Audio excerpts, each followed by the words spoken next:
السلام علیکم dear student, آج میں آپ کو جماعت دہم کی فراق گورکھپوری کی غزل نمبر 2 پڑھاؤں گی۔ فراق گورکھپوری شاعر کا نام ہے۔ فراق گورکھپوری کا اصل نام جو ہے رگھوپتی سوائی ادبی ہے۔ حیثیت ان کی غزل گو شاعر ہے۔ اس غزل کو پڑھنے کے بعد جو ہے آپ اس قابل ہو جائیں گے کہ مرکبات کی پہچان کر سکیں گے۔ اس غزل میں جتنے بھی زمانی الفاظ استعمال ہوئے ہیں میں ان کے بارے میں آپ کو بتاؤں گی، صنعت تلمی کی تعریف میں کرواؤں گی اور غزل کی تعریف بھی کرواؤں گی۔ سب سے پہلے ہم غزل کی تعریف کی طرف آتے ہیں۔ غزل کے معنی ہے عورتوں سے باتیں کرنا۔ ہرن کے منہ سے نکلنے والی چیخ کو غزل کہتے ہیں۔ غزل کا کوئی عنوان نہیں ہوتا، غزل کا ہر شعر اپنی جگہ مکمل ہوتا ہے۔ غزل میں ایک ہی قافیہ اور ردیف کا استعمال ہوتا ہے اور غزل کی اشعار کی تعداد محدود ہوتی ہے۔ پہلے شعر کی طرف آتے ہیں۔ شام غم کچھ اس سراپا ناز کی باتیں کرو، بے خودی بڑھتی چلی ہے راز کی باتیں کرو۔ اس شعر میں شام غم مرکب اضافی ہے، معنی ہے غم کی شام، اور شام جو لفظ ہے زمانی لفظ بھی ہے۔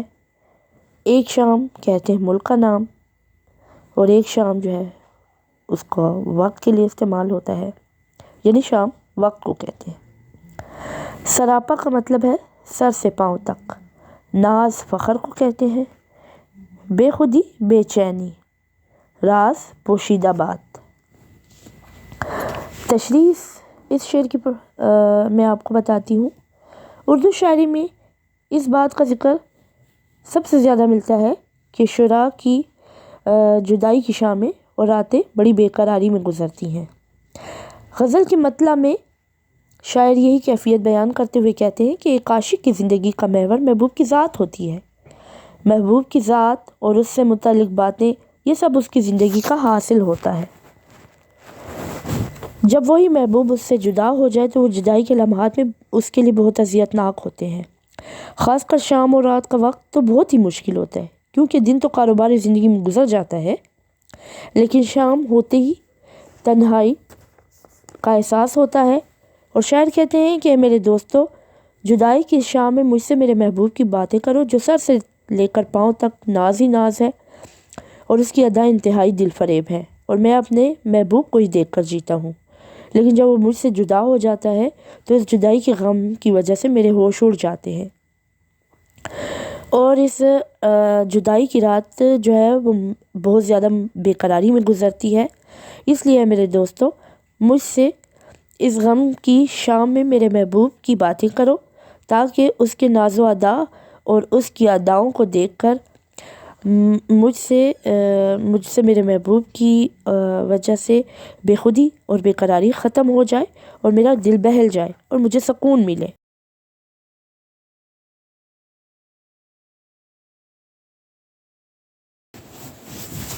دوسرا شعر کچھ اس طرح ہے۔ ہر رگے دل وجد میں آتی رہے دکھتی رہے، یوں ہی اس کے جاؤ بے جا ناز کی باتیں کرو۔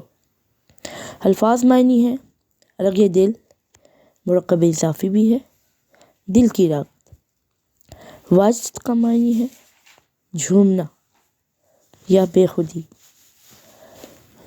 دکھتی تکلیف کو کہتے ہیں، اور جاؤ بے جا موقع بے موقع کو کہتے ہیں۔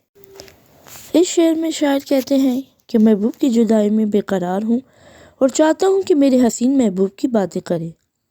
میرا محبوب اپنے حسن پر بڑا مغرور ہے، وہ ہر وقت مجھے اپنے حسن کے ہتھیار سے مارتا ہے، وہ مجھ پر ظلم و ستم کرتا ہے، مگر اس کے ناز نخرے مجھے برے نہیں لگتے۔ شاعر کہتے ہیں کہ اے میرے دوستو، تم مجھ سے اس سراپا اور حسین محبوب کی باتیں کرو۔ میرے محبوب کی خوبصورت ادائیں، روٹھنا اور ظلم و ستم کرنا، غرض اس کی ہر ایک بات مجھ سے بیان کرو، کیونکہ اس کی ناز و ادا اور حسن کے قصے میرے دل کی رگوں میں زندگی کی نئی لہر کو دوڑا دیتے ہیں۔ مجھ پر ایک مستی کی کیفیت طاری ہو جاتی ہے، مجھے بے چینی شروع ہو جاتی ہے اور میرا دل اس سے ملاقات کے لیے تڑپتا ہے۔ محبوب کا ذکر سن کر میرے دل پر بے چینی کے ساتھ سرور کی کیفیت بھی طاری ہو جاتی ہے۔ لہٰذا اے میرے دوستو، مجھ سے محبوب کے حسن کی باتیں کرو۔ محبوب کا ناز کبھی موقع کے مطابق ہوتا ہے اور کبھی بے موقع بھی ہوتا ہے، لیکن یہ دونوں ناز مجھے اچھے لگتے ہیں۔ اس لیے میں چاہتا ہوں کہ میرے دوستو، مجھ سے میرے حسین محبوب کے ناز و ادا کا ذکر کیا جائے، تاکہ میں اپنے محبوب کی محبت میں اسی طرح بے چین رہوں۔ شعر نمبر 3 پڑھنے ہیں۔ جو عدم کی جان ہے، جو ہے پیام زندگی، اس سکوت راز، اس آواز کی باتیں کرو۔ عدم کی جان کا مطلب ہے، عدم کا مطلب ہے وجود نہ ہونا۔ پیام زندگی مرکب اضافی ہے، زندگی کا پیغام، اور سکوت راز پراسرار خاموشی۔ اس کی تشریح کی طرف آتے ہیں۔ اس شعر میں شاعر کہتے ہیں کہ محبوب میرا سب کچھ ہے، اور میرے محبوب کی جدائی موت جیسی ہے، اور اس کی ملاقات میری زندگی کا پیغام ہے۔ اس کی خاموشی میں بہت سے راز پوشیدہ ہوتے ہیں، اگرچہ وہ کچھ کہتا تو نہیں ہے، لیکن اس کی نگاہیں بہت کچھ بتا اور سمجھا دیتی ہیں۔ شاعر اپنے محبوب کی تعریف بیان کرتے ہوئے کہتے ہیں کہ میرے محبوب جیسا کوئی ہو ہی نہیں سکتا، وہ میری زندگی ہے، اور اس کی جدائی میرے لیے موت کے برابر ہے۔ جب وہ میرے ساتھ ہوتا ہے تو مجھے یوں لگتا ہے کہ ساری کائنات خوش ہے، ہر طرف خوشیاں ہی خوشیاں ہیں۔ میرے محبوب کی قربت یہ لمحات خوشی سے گزرتے ہیں، اور اس کی جدائی میرے لیے موت کا پیغام لاتی ہے۔ شاعر یہ بھی کہتے ہیں کہ میرے دوستو، مجھ سے اس محبوب کی باتیں کرو جس کی سحر انگیز خاموشی سے اس کے دل کی آواز معلوم ہوتی ہے، یعنی وہ اپنی خاموش زبان سے بہت سے راز بتا دیتا ہے۔ شاعر کہتے ہیں کہ مجھ سے اس خوبصورت محبوب کی باتیں کرو تاکہ میرا دل بہل جائے اور مجھے سکون ملے، اور میں اپنے محبوب کے بارے میں ہی سوچنا چاہتا ہوں، کیونکہ مجھے میرے محبوب سے سچی محبت ہے۔ نام پی لیتا ہے جس کا ایک جہان رنگ و بو، دوستو اس نو بہار ناز کی باتیں کرو۔ اس کے الفاظ معنی ہیں۔ جہاں کا مطلب ہے دنیا، رنگ و بو خوشبو، نو بہار نئی بہار لانے والے۔ تشریح اس کی پڑھتے ہیں۔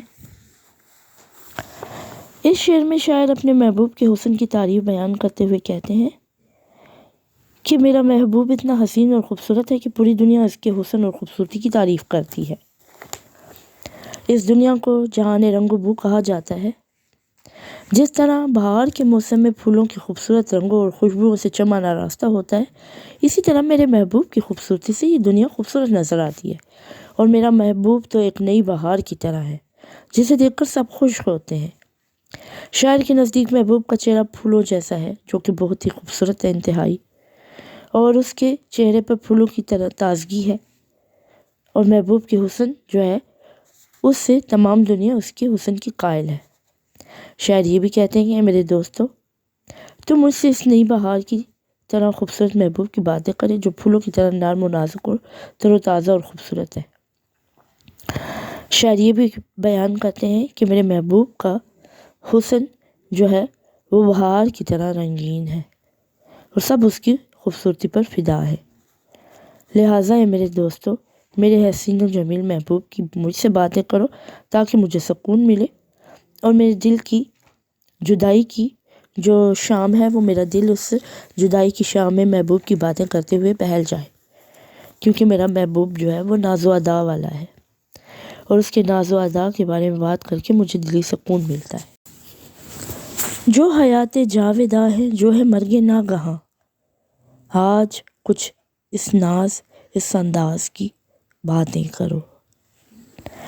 حیات جاویداں کا مطلب ہے ہمیشہ کی زندگی، اور مرگ ناگہاں کا مطلب ہے اچانک آنے والی موت، اور ناز کا مطلب ہے فخر، انداز کا مطلب ہے طریقہ۔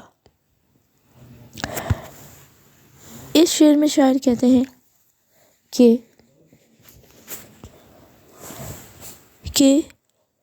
دنیا کی سب سے بڑی نعمت جو ہے وہ محبوب سے ملاقات ہے۔ محبوب پاس ہو تو ایسی خوشی ملتی ہے کہ جیسے ہمیشہ کی زندگی حاصل ہو گئی ہو۔ کائنات کی ہر چیز خوبصورت اور خوش نظر آتی ہے، جبکہ محبوب کی جدائی میں گزرنے والے تمام لمحات جو ہوتے ہیں شاعر کے لیے موت کا پیغام بن جاتے ہیں، اور موت کے وقت جو تکلیف گزرتی ہے کچھ اسی حالت ہوتی ہے جیسے کہ محبوب کی جدائی کا وقت ہوتا ہے، اور محبوب کی جدائی کی کیفیت بالکل ہی ایسی ہوتی ہے جس طرح کسی کو اچانک موت آ جائے، اور محبوب کی ادائیں، ناز، یہ سب جو ہے بیک وقت جو ہے، اور محبوب کی ادائیں اور ناز بیک وقت جو ہے زندگی اور موت کا پیام لاتے ہیں۔ اس میں پھر شاعر کہتے ہیں کہ میرے دوستو، میری تم سے التجا ہے کہ میرے محبوب کی ناز و ادا کی مجھ سے باتیں کرو، جس کا ملنا میرے لیے زندگی کا پیغام ہے اور جس کا بچھڑنا میرے لیے موت کے مترادف ہے، اور اس کی باتیں کر کے جو ہے میری بے قراری کم ہو جاتی ہے، اور یہ جو میری جدائی کی شامیں ہیں میرا دل اس میں بہل جاتا ہے۔ میں اپنے محبوب کے ناز و ادا کے بارے میں سوچتا ہوں تو مجھے ایک نئی زندگی ملتی ہے۔ عشق بے پرواہ بھی اب کچھ ناشکیبہ ہو چلا، شوخی حسن کرشمہ ساز کی باتیں کرو۔ عشق کا مطلب ہے محبت، بے پرواہ کا مطلب ہے لاپرواہ، ناشکیبہ کا مطلب ہے بے قرار، شوخی شرارت کو کہتے ہیں، کرشمہ معجزہ دکھانے والا۔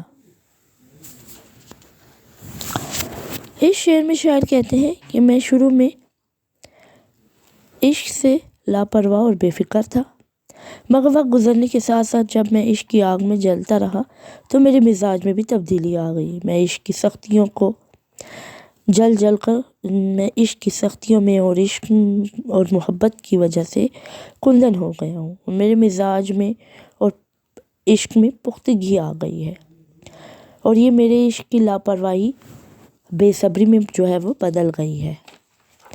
پہلے میں عشق کے معاملے میں بہت لاپرواہ ہوا کرتا تھا، لیکن اب میری اس بے صبری کا علاج صرف اور صرف محبوب کی باتیں ہیں۔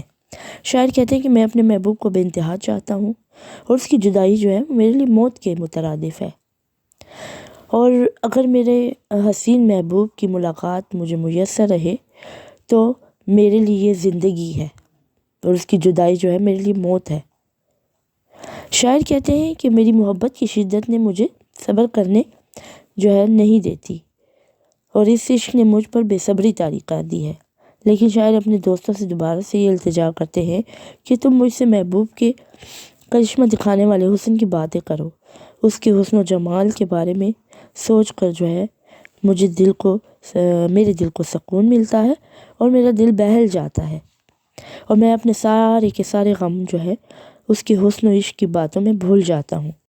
جس کی فرقت نے پلٹ دی عشق کی کایا فراق، آج اس عیسیٰ نفس دمساز کی باتیں کرو۔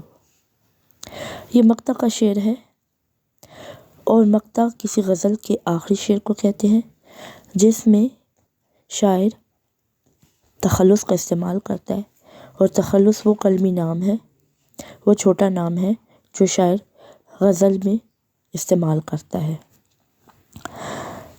مقطع کے اس شعر میں جو ہے تلمیح کا استعمال بھی ہوا ہے، یہ تلمیحی شعر ہے، اور تلمیح اسے کہتے ہیں جس میں کسی تاریخی واقعہ، قصہ، کہانی یا کسی آیت کی طرف اشارہ ہو، اور ایک قاری یعنی پڑھنے والے کا ذہن ایک دم اس واقعہ کی طرف جو ہے متوجہ ہو جائے، اسے تلمیح کہتے ہیں۔ الفاظ معنی کی طرف آتے ہیں۔ فرقت کا مطلب ہے جدائی، کایا حالت کو کہتے ہیں، عیسیٰ نفس دمساز یعنی مردوں کو زندہ کرنے والے۔